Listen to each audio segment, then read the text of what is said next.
नमस्कार, मैं हूं विद्यासागर। स्वागत है आप सभी का टीएनपी न्यूज में। केंद्र और केजरीवाल सरकार के बीच खींचतान के बाद अब वित्त मंत्री कैलाश गहलोत ने बजट पेश किया है। बजट में दिल्ली की इंफ्रास्ट्रक्चर मजबूत करने के साथ साथ यमुना नदी के सफाई के लिए 6 पॉइंट के एक्शन प्लान को बताया गया है। देखिए खास रिपोर्ट।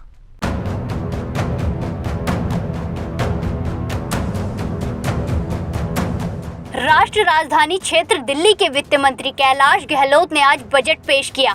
78,000 करोड़ रुपए के इस बजट में राजधानी के इंफ्रास्ट्रक्चर को मजबूत करने और राजधानी को विश्व स्तरीय बनाने के लिए रोड मैप भी दिया गया। बजट में कहा गया कि सराय कालेखा और आनंद विहार आईएसबीटी को डीएमआरसी द्वारा विकसित किया जाएगा। गहलोत ने कहा कि द्वारका में अभी आईएसबीटी के निर्माण का काम चल रहा है। नेहरू प्लेस नजफगढ़ में 2 मॉडर्न बस टर्मिनल का निर्माण किया जाएगा। वहीं 3 डबल डेकर फ्लाईओवर के लिए 321 करोड़ रुपए का प्रस्ताव करने की मंजूरी दी गई। सड़कों और पुलों से जुड़े स्कीम के लिए 3,126 करोड़ रुपए का प्रस्ताव रखा गया। नए फ्लाईओवर्स के लिए 722 करोड़ रुपए जारी किए गए। इसके साथ ही यमुना नदी की सफाई के लिए 6 सूत्री एक्शन प्लान सदन के पटल पर रखा गया। दिल्ली के 57 मौजूदा बस डिपो का विद्युतीकरण, 1600 नई इलेक्ट्रिक बसें लाने का प्रस्ताव, तीनों कूड़े के पहाड़ों को समाप्त किए जाने का भी बजट में ऐलान किया गया।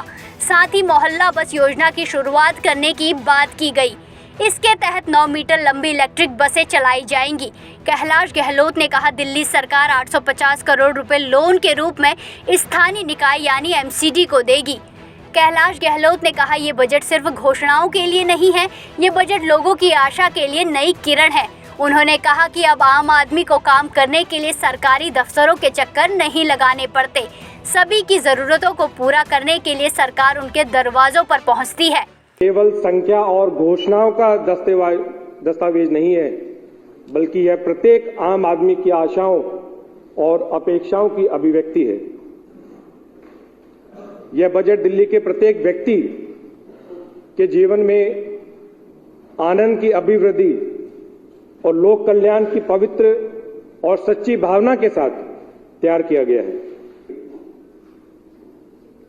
अब आम आदमी को अपना काम करवाने के लिए सरकारी कार्यालयों के अंतहीन चक्कर नहीं लगाने पड़ते और न बिचौलियों की मदद लेनी पड़ती है।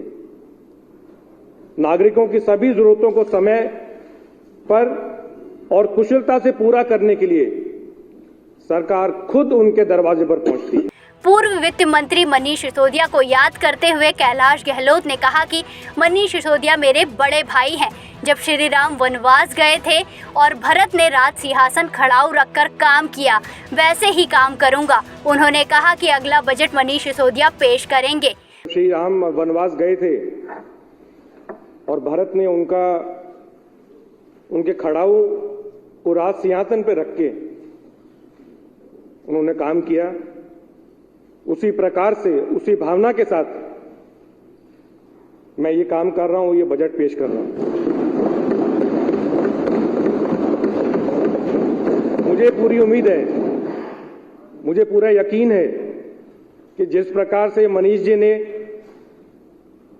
लाखों करोड़ों बच्चों की शिक्षा के लिए अच्छा काम किया, उनकी नहीं, उनके परिवार की, पूरे दिल्ली वासियों की, पूरे देशवासियों की, पूरी दुनिया में जितने बच्चे हैं, उनकी दुआएं, उनकी शुभकामनाएं उनके साथ हैं। वो जल्द लौटेंगे हमारे बीच और इसी प्रकार से अगला बजट वो पेश करेंगे। बता दें, दिल्ली का बजट पहले मंगलवार को पेश होना था, लेकिन केंद्रीय गृह मंत्रालय ने विज्ञापन पर खर्च समेत तमाम मुद्दों पर केजरीवाल सरकार से स्पष्टीकरण मांगते हुए इस पर रोक लगा दी थी।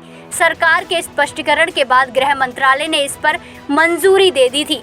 अब सवाल उठता है कि बजट में जारी की गई राशि का फायदा जमीनी स्तर पर होता है या नहीं।